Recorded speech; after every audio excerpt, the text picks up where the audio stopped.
ओंगद में कर्मचारियों के साथ दुर्व्यवहार हुआ, गाली गलौज हुई, उसी को लेकर कर्मचारी काफ़ी दिन से जो गेट मीटिंग कर रहे थे 15 दिन से, और कोई सुनवाई नहीं हुई। अब आज अनिश्चितकालीन धरने पर बैठ चुके हैं और बिल्कुल काम ना करने की धमकी देते हुए, क्योंकि अब कोई काम नहीं करे तो सभी कर्मचारी पहुंच रहे हैं धीरे धीरे।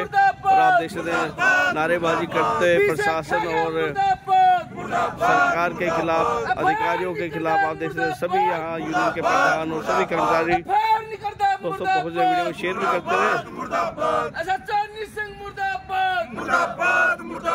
रिश्वतखोर मुर्दाबाद, मुर्दाबाद मुर्दाबाद, रिश्वतखोर मुर्दाबाद, मुर्दाबाद मुर्दाबाद, चांदनी सिंह मुर्दाबाद, मुर्दाबाद मुर्दाबाद, अफार नहीं करता मुर्दाबाद, मुर्दाबाद। धरना प्रदर्शन आपका शुरू हो चुका है, क्या जो पहले जो गेट मीटिंग हुई उसमें कोई सुनवाई नहीं हुई और कोई आवाज सरकार की तरफ से यानी कोई आपको आश्वासन नहीं दिया गया अभी तक?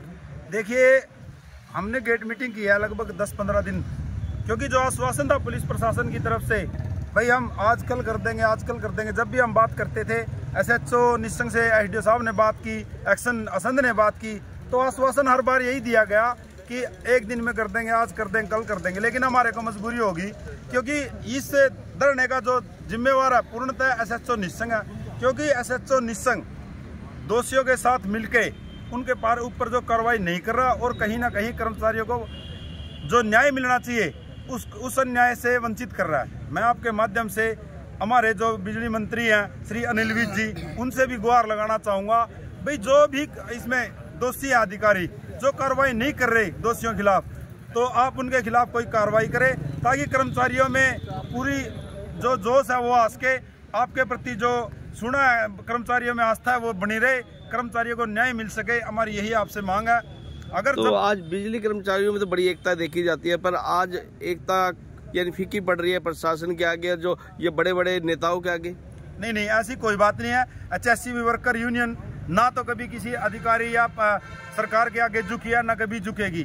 जो कर्मचारियों की न्याय की लड़ाई है, हमेशा HSCB वर्कर यूनियन ने पूरे जोर शोर से लड़ी है और हमेशा जीत के साथ ही अपनी जो हमारी ये दरी बिछी है उसको उठाया है। तो लड़ाई करने वाले क्या बड़े नेता हो सकते हैं? वो कहीं ना कहीं, देखिए मैं आपको साफ बताना चाहता हूँ, जो कर्मचारियों के साथ जिन्होंने दुर्व्यवहार किया उनको कहीं ना कहीं राजनीतिक सह भी मिली हुई है, कहीं ना कहीं राजनीतिक प्रेशर SHO निस्संग पे भी हो सकता है, तभी वो कार्रवाई नहीं कर रहा। लगभग 1 महीना होने को जा रहा है इस कार्रवाई, यानी उनके पास अधिक यानी बड़े नेताओं का हाथ उनके बिल्कुल कहीं ना कहीं कोई राजनीतिक प्रेशर किसी बड़े नेता का हाथ हो सकता है। लेकिन जहाँ पे ये सरकार कहती है भाई हम 0 टॉलरेंस पे काम करते हैं, जब कर्मचारी पूरी निष्ठा से अपना काम कर रहे हैं, जो रिकवरी कर रहे हैं, दिशा निर्देश हैं जो निगम के उसको पूरा कर रहे हैं, अगर उन्हीं कर्मचारियों के साथ अन्याय होता है, अभद्र व्यवहार होता है, तो उनको न्याय दिलाने का काम भी सरकार का ही है। तो सर क्या कहेंगे आप, जो इतना बड़ा धरना प्रदर्शन आज कर्मचारी द्वारा शुरुआत हो चुकी है? सबसे पहले तो हम आपके चैनल का धन्यवाद करते हैं जो यहाँ हमारे बीच में आए कर्मचारियों की समस्याओं को उठाने के लिए।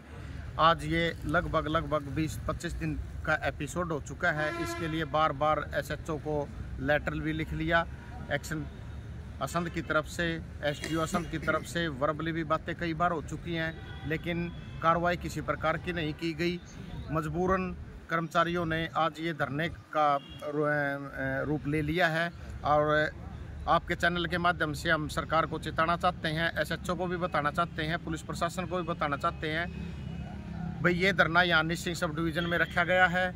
इसके 3 दिन के अंदर अगर फिर भी कोई कार्रवाई नहीं होती तो ये एक्शन असंध के लेवल पे धरना चला जाएगा। उसके बाद वहाँ पर भी सुनवाई नहीं होती तो पूरे करनाल सर्कल को भी बंद करवाने का काम किया जाएगा। तो यानी सब बंद हो जाएगा, लाइट बिल्कुल, लोग परेशान नहीं हो जाएंगे सर इससे? अभी तक तो ऐसा कुछ है नहीं, और हो गया बड़ा हादसा। ये तो चेताया जा रहा है अगर कर्मचारियों की मांगे नहीं सुनी जा रही है पुलिस प्रशासन के द्वारा, काम कुछ भी नहीं था, एक छोटी सी कार्रवाई थी, FIR दर्ज करनी थी, दोषी को उठा के लेके आना था, तो पता चलेगा उनको कि अगर बड़ा कुछ हादसा होता तो प्रशासन के भी आंखें खुलेंगी, उनकी आंखें खुलेंगी, निगम मैनेजमेंट और प्रशासन जिम्मेवार होगा उसको। तो प्रधान जी कुछ कहेंगे आप भी?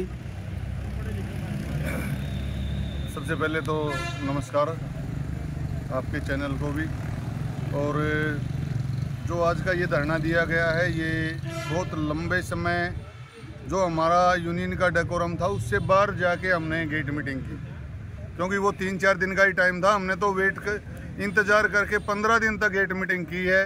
वे काम निगम का काम और पब्लिक को जो सेवाएं दे रखी हैं वो सुचारू रूप से चले। लेकिन इस हिसाब से देखा जाए तो निगम मैनेजमेंट और प्रशासन ये नहीं चाह रहा था कि भाई ये जल्द समय रहते इसका समाधान हो और ये समस्याएं प्रभावित ना हो। तो आज जो हमें धरने का निर्णय लिया गया है, ये सब इंतज़ार के बाद, हमें इस चीज़ का कोई शौक नहीं था यूनियन ने भाई धरना दे के और काम को मतलब प्रभावित किया जाए। इसमें चाहे सप्लाई है या चाहे पब्लिक जो यहाँ काम के लिए आ रही है उनको भी परेशानियाँ होंगी, इस सब का जिम्मेवार निगम मैनेजमेंट और प्रशासन होगा। तो ऐसे अनिश्चितकालीन धरना जारी रहेगा आपका? बिल्कुल, जब तक हमारी समस्या का समाधान नहीं होता, दोषियों के खिलाफ प्रति कार्रवाई नहीं होती, तो ये धरना जारी रहेगा। अगर कुछ लाइट की चली गई, खराब हो गई, क्या उस वक्त भी काम नहीं होगा? 9 से 5 यदि कुछ ऐसा सिस्टम होता है तो हमारे कर्मचारी धरने से उठ के नहीं जाएंगे। तो जब उनकी गिरफ्तारी चाहते हैं या क्या चाहते हैं? हम तो यही चाहते हैं भाई उनके प्रति सख्त से सख्त कार्रवाई करके उनको गिरफ्तार किया जाए। आगे से किसी कर्मचारी के साथ पब्लिक में ये एक ऐसा वो जाना चाहिए कि कोई दोबारा कर्मचारियों को इस तरह से गाली गलौच ना करे और सरकारी काम में बाधा डालने की कोई कोशिश ना करे इस तरह की।